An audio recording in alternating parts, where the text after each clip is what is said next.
Hoje é o Dia Nacional da Prevenção à Obesidade e amanhã é o tão esperado Dia das Crianças. A obesidade infantil é o assunto do quadro Saúde desta semana.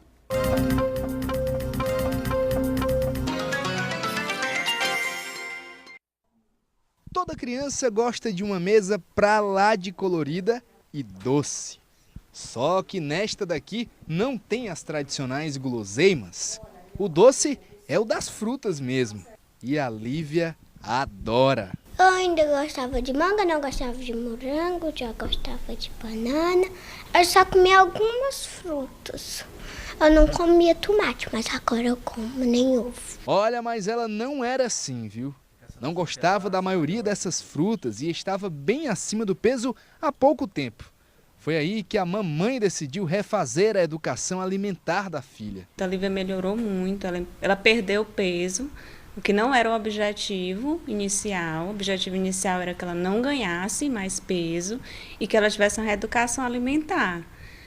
O que não houve, na verdade, foi muito melhor do que a gente esperava. Ela teve uma perca de peso, ela se reeducou, ela começou a comer os alimentos corretos, a gente inseria as frutas, os sucos. O suco a gente ainda tem uma certa dificuldade, mas é aos poucos, né? Essa reeducação alimentar da criança é um pouco diferente do adulto, a gente tem que ter um pouco mais de paciência. Para ajudar neste processo, elas procuraram a ajuda de uma especialista. A nutricionista da Lívia fez com ela uma rotina alimentar diferente, nem por isso menos saborosa. E deveria ser assim com todo mundo desde o início da vida. É um trabalho muito importante, que às vezes a gente não dá tanto crédito, né? Muitas vezes esse trabalho tem que ser feito ainda no período gestacional. Então já tem estudos que mostram que o ambiente gestacional pode sim já programar o indivíduo para uma obesidade na fase adulta, né? Então vamos supor, passou dessa fase, a gente ainda pode resgatar isso na introdução alimentar, de fazer um treinamento com a criança. Porque do mesmo jeito que ela tem que treinar para andar, para falar e para outros aspectos da vida dela, ela tem que ser treinada para se alimentar. E é uma coisa que a gente acha que não, eu vou sentar ela com 6 meses, eu vou dar comida e ela deve aceitar o que eu ofereço. E não é bem assim, então a criança ela vai apresentar suas dificuldades e a gente tem que saber lidar com cada etapa dessa dificuldade. E aí sim eu consigo treiná-la para uma alimentação mais saudável na fase adulta. Se eu não faço esse treinamento, se eu cedo as dificuldades dessa criança, aí sim eu posso acabar imprimindo nela um hábito alimentar inadequado. O Brasil conta hoje com cerca de 18 milhões de pessoas consideradas obesas. Se somarmos aos indivíduos que estão com sobrepeso, chegaremos à marca aproximada de 70 milhões de pessoas. Cerca de 35% da população brasileira, um número que acabou dobrando nas últimas 3 décadas. Atualmente as pessoas ainda comem muito errado, são bastante sedentárias, ainda não adotaram uma alimentação e um estilo de vida mais saudável. Mas eu percebo sim um aumento dessa preocupação. Olha, a obesidade é uma doença crônica e necessita de tratamento contínuo. Para saber sobre alimentação, hábitos, diagnóstico e comportamentos que possam contribuir para a obesidade, a gente recebe agora o médico endocrinologista, Dr. Wallace Miranda. É com ele que a gente conversa a partir de agora. Bom dia, Dr. Wallace. Bom dia, Marcela. Bom dia, meu neto. Tudo bem? Bom dia a todos que estão assistindo. Pois é, a obesidade é um problema mundial, né? Nós temos no mundo hoje aproximadamente 30% da população acima do peso e aproximadamente 10% da população mundial com obesidade. Quando nós trazemos esses dados para o Brasil, nós temos aproximadamente 53% da população acima do peso, da população geral do Brasil, ou seja, mais da metade da população está acima do peso. E a obesidade chega a mais ou menos 20%, ou seja, um número muito expressivo, que se reflete também aqui na nossa cidade, Teresina.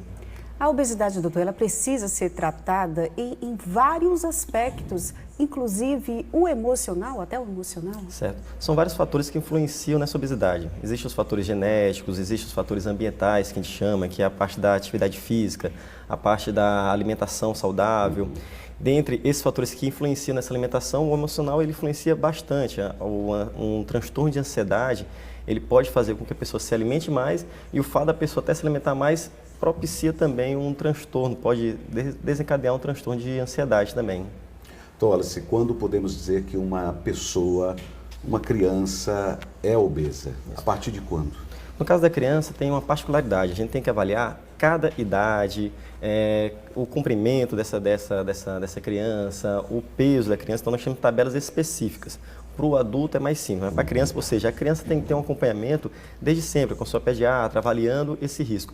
Ao avaliar que a criança realmente está passando por sobrepeso, obesidade, ela deve ser encaminhada para os profissionais específicos, nutricionista infantil, como foi bem comentado, endocrinologista também, para que possamos cuidar disso. É interessante, uma criança que já está com obesidade, ela tem uma chance de 80% a vir ser um adulto com obesidade. Isso vem as outras patologias associadas, um diabetes mellitus, uma hipertensão arterial, infarto agudo do miocárdio, um acidente vascular cerebral, que é o derrame. Então, são fatores associados que nós temos que combater.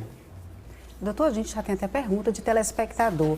O leite materno causa a obesidade ou não? De maneira alguma. O leite materno é maravilhoso. Ele tem realmente a gordura dele que é ótima para o bebê. Então, o leite materno é o alimento... É uma gordura boa e... É o alimento perfeito, o leite materno. O alimento materno sempre alimento perfeito. Outra pergunta de telespectadores diz, mesmo a criança sendo obesa, é necessário proibir que ela consuma doces ou comidas gordurosas? Proibir é uma palavra um pouco complexa, um pouco complicado falar assim, proibição.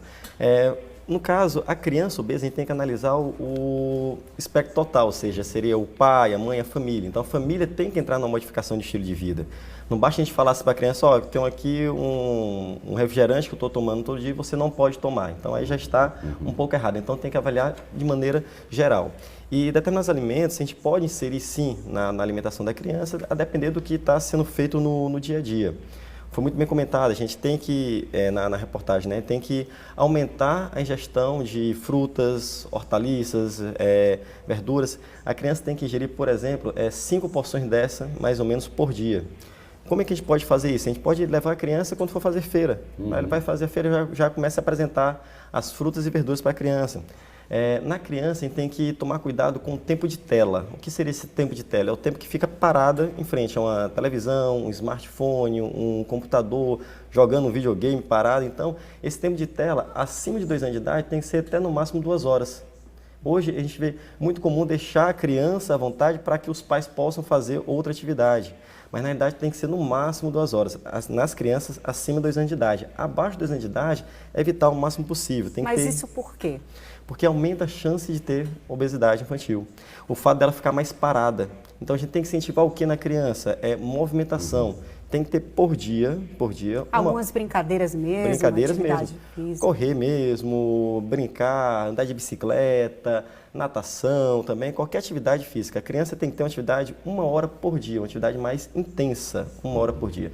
Esse mais intenso, uma brincadeira correndo já seria maravilhoso. Então, uma coisa mais lúdico mesmo. Então, tem que voltar a ter essa atividade na criança. A pergunta aqui é o seguinte, doutor, se a ansiedade, mesmo em criança, ela pode também provocar o excesso de comida compulsiva, eu acho que é mais ou menos comer demais, traduzindo? Sim. Com certeza. Existe ansiedade de criança e ela pode também ingerir alimentos de forma compulsiva? Com certeza absoluta, então temos que ficar atentos a isso mesmo. A obesidade é uma patologia bem complexa, não é só a gente falar assim, vamos fazer uma atividade física e alimentação que vai resolver o problema, não, é todo complexo, tem que avaliar tudo que está associado a isso. Será que não tem um fator de ansiedade que está propiciando isso? Então, temos que avaliar sempre de maneira bem mais completa. Agora, em remédio, é indicado tomar remédio para emagrecer? Tem os casos bem indicados, bem específicos. Mas para crianças também? Inclusive para criança também. Tem algumas situações, para criança, adolescente. Então temos também esse auxílio da medicação. Mas primeiro, reeducação alimentar, primeiro, atividade física, analisar esses outros fatores que podem estar influenciando. Eu costumo falar, a medicação ela não é uma fórmula mágica, não é uma coisa salvadora se você não tiver a ação desses outros. Então, a base mesmo tem que começar de algum local, reeducação alimentar, atividade física. A medicação ela vem depois. Agora, a influência da família também é importante, né? A questão do Você apoio dá familiar, da orientação. Também. Agora, a escola também deve ajudar, porque às vezes a criança tem até uma boa alimentação em casa, mas quando vai para a escola tem aquela merenda oferecida, aquele lanche oferecido, na maioria das vezes, que não corresponde com aquilo que é saudável, não é, doutor? Exatamente, e isso já está mudando, né? As escolas já estão oferecendo mais uma alimentação saudável, exatamente. Então, é uma coisa que vem mudando nas últimas décadas. Tem que fazer alguma coisa, não pode ficar parado e esperar o que vai acontecer, tem que agir. Inclusive, nós da Sociedade Endócrina do Brasil, aliás, pelo fato desse dia da obesidade, como bem foi comentado, estamos fazendo essas campanhas durante essa semana. Na verdade, é um dia mundial e aqui a gente vai fazer hoje uma ação para a população, que vai ser na Ponte Estaiada. Ponte Estaiada hoje às 5h30 da tarde. Vamos estar lá como os endócrinos de todo o estado do Piauí, estaremos reunidos, aferindo o peso, pressão, dando informação. Prestação de serviço na Ponte Estaiada. Exatamente. Tem uma última pergunta aqui, doutor, só que para a gente completar aqui nossa conversa. É uma telespectadora que diz que tem 36 anos, depois da segunda gravidez, ela aumentou muito o peso. Há 6 meses faz pelo menos 3 dias de academia, ginástica e não come nada que possa prejudicar a alimentação e não perde peso. Então deve ter mais algum fator associado, então tem que ser avaliado por um médico realmente especialista nisso, então tem que ser analisado com calma. Tá certo então, doutor Wallace. A gente agradece então a presença do senhor. Eu que agradeço. Pela participação mais uma vez aqui no nosso quadro Saúde. Ok, obrigado. Muito bom dia, doutor Wallace. Bom Obrigada. Olha, para falar mais sobre obesidade, hoje tem ainda palestras no plenarinho da Assembleia Legislativa com os médicos nutricionistas, psicólogos a partir de 9h30 da manhã e a entrada é de graça.